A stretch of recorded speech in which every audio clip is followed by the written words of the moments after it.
Halo teman-teman, kali ini saya akan menjelaskan tentang empon-empon. Apa saja yang termasuk kategori empon-empon? Yang termasuk kedalaman kategori empon-empon adalah temulawak, lempuyang gajah, cabai jawa, kedaung, lengkuas, lempuyang wangi, kencur, pulasari, kunyit, bangle, Jahe. dan adas. Apa manfaat dari empon-empon? Manfaat dari empon-empon adalah tanaman yang termasuk empon-empon umumnya adalah tanaman yang biasa dimanfaatkan untuk pengobatan tradisional dan bumbu-bumbu masakan. Seiring kemajuan zaman, penggunaan empon-empon meluas.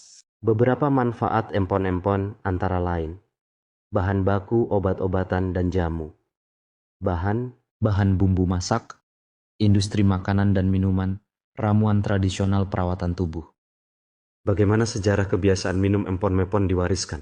Empon-empon diwariskan dari masyarakat Indonesia khususnya Jawa mempunyai kebiasaan minum jamu yang sebagian terbuat dari tanaman empon-empon yaitu kencur, kunyit, temulawak. Sedangkan jahe lebih sering dikonsumsi sebagai minuman hangat. Dikutip dari Jamu Pusaka Penjaga Kesehatan Bangsa Asli Indonesia 2016. Karya Murti Jatigarjito, Eni Harmayani dan Kamilia Indra Putri Suharjono. Kebiasaan minum jamu di masyarakat menjadi salah satu langkah strategis untuk menjaga kesehatan masyarakat. Terlebih kebiasaan minum jamu telah ratusan tahun berlangsung hingga sekarang. Terbukti adanya gambar-gambar pada relief candi, serta penjelasan dalam naskah-naskah kuno tentang penyembuhan dan pengobatan orang sakit. Pengetahuan tentang jamu merupakan pengetahuan asli masyarakat Indonesia yang diwariskan dari generasi ke generasi, dikaji dari pengalaman dan dipercaya.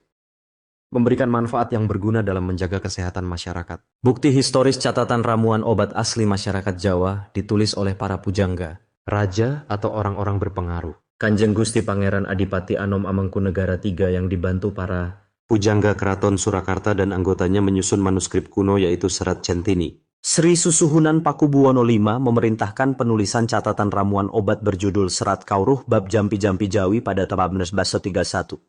Baca juga, tahukah kamu mengapa black box berwarna oranye? Wanita Belanda Jans Kloppenburg Versteeg mengamati perilaku dalam kehidupan masyarakat Jawa yang melakukan penyembuhan penyakit dengan menggunakan ramuan bahan tradisional dari tanaman dan hewan di lingkungan sekitar. Telah mencatat lebih dari 1.000 jenis tanaman berkhasiat dan membuat buku dengan 407 resep pengobatan tradisional dengan bahan alami untuk berbagai macam penyakit seperti sakit kulit, sariawan, diare, ginjal, dan diabetes. Orang Tionghoa Tan Huen Sui mewarisi catatan leluhurnya yang merupakan orang Jawa.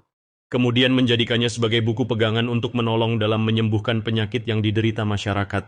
Kanjeng Pangeran Harya Cakraningrat pada masa pemerintahan Sri Sultan Hamengkubuwono VII memiliki catatan lengkap pengobatan tradisional. Lalu diterbitkan oleh Raden Somodidjojo dengan judul Kitab Primbon Betal Jemur Ada Makna, Ray Bintang Abdul Qadir. Istri dokter dan tokoh wanita Jawa telah menulis buku berjudul Buku Masakan dan Jamu Tradisional pada 1964. Sudarman Mardisiswoyo dan Harsono Rajamangun Sudarso menulis buku Cabe Pujang Warisan Nenek Mojang pada 1965.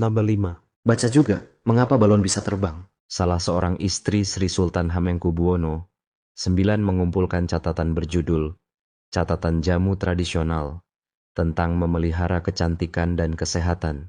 Susan Jane Bierce yang tinggal di Indonesia sejak 90-an menulis buku jamu The Ancient Indonesia Art of Herbal Healing pada 2001 yang berisi hasil riset tentang pengobatan tradisional selama 10 tahun berkeliling di Indonesia.